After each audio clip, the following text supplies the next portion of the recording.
Welcome to the Trump Breaking News Network, your daily source for up-to-the-minute Trump news. Join us today and every day. Here's today's news. This is TBNN. Comey's revenge, leaks memo to NYT saying Trump asked him to end Flynn investigation. By Tyler Durden. And just like yesterday, it was just a matter of minutes before CNN and NBC independently corroborated the New York Times story.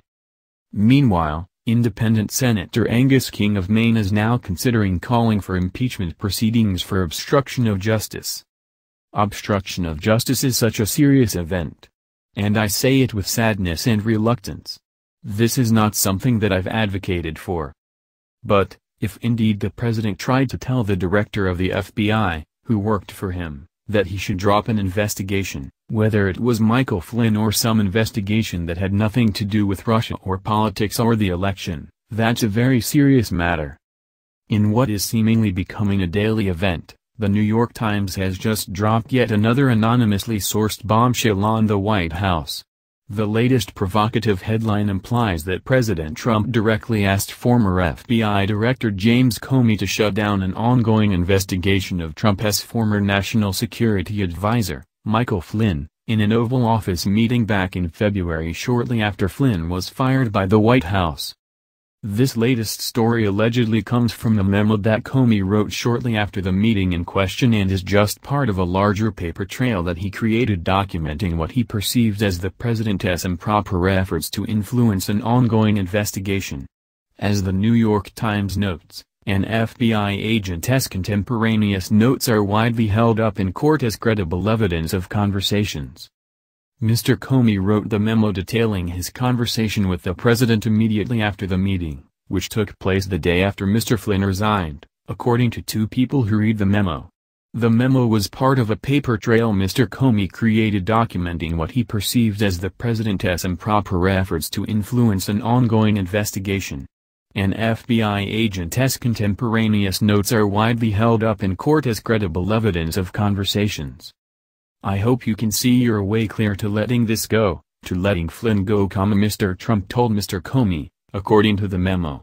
He is a good guy. I hope you can let this go. Mr. Trump told Mr. Comey that Mr. Flynn had done nothing wrong, according to the memo. Mr. Comey did not say anything to Mr. Trump about curtailing the investigation, only replying, "I agree he is a good guy."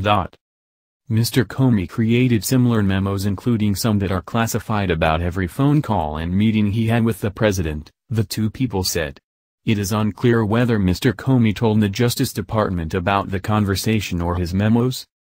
Of course, if there is an unclassified paper trail created by Comey, then we suspect hundreds of FOIA requests will be filed by the end of the day. Oddly, this memo seems to directly contradict statements that Andrew McCabe recently made under oath before the Senate Intelligence Committee. In the following exchange with Marco Rubio, McCabe said, "There has been no effort to impede our investigation to date." So either McCabe was lying or Comey had serious trust issues with his second-in-command. Rubio, has the dismissal of Mr. Comey in any way impeded, interrupted, stopped, or negatively impacted any of the work, any of the investigations or any ongoing projects at the Federal Bureau of Investigation? McCabe, there has been no effort to impede our investigation to date. Meanwhile, according to NYT, Comey shared the existence of the memo with senior FBI officials and close associates. The New York Times admitted it had not viewed a copy of the memo, but portions of the letter were apparently read to a reporter covering the story. According to details in the memo, Comey had been invited to the Oval Office with other senior national security officials for a terrorism threat briefing. When the meeting ended, Trump asked all present, including Vice President Pence and Attorney General Sessions, to leave the room except for Comey. It was at that time that Trump condemned the continued leaks to the media before turning the conversation to Flynn's fate.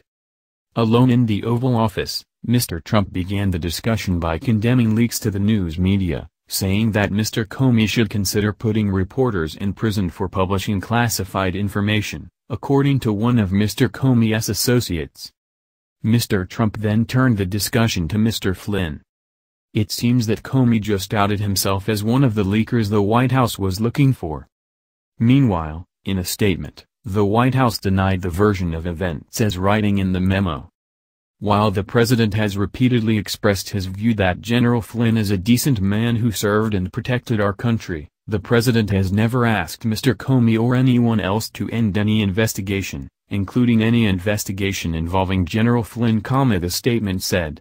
The president has the utmost respect for our law enforcement agencies, and all investigations. This is not a truthful or accurate portrayal of the conversation between the president and Mr. Comey. If Trump does have Oval Office recordings, as he suggested in the tweet below, now might be a good time to introduce them into the public record, as it looks as though Comey just called his bluff. That's the news. Join us here every day. Be sure to subscribe and click the bell. See you next time. This is TBNN.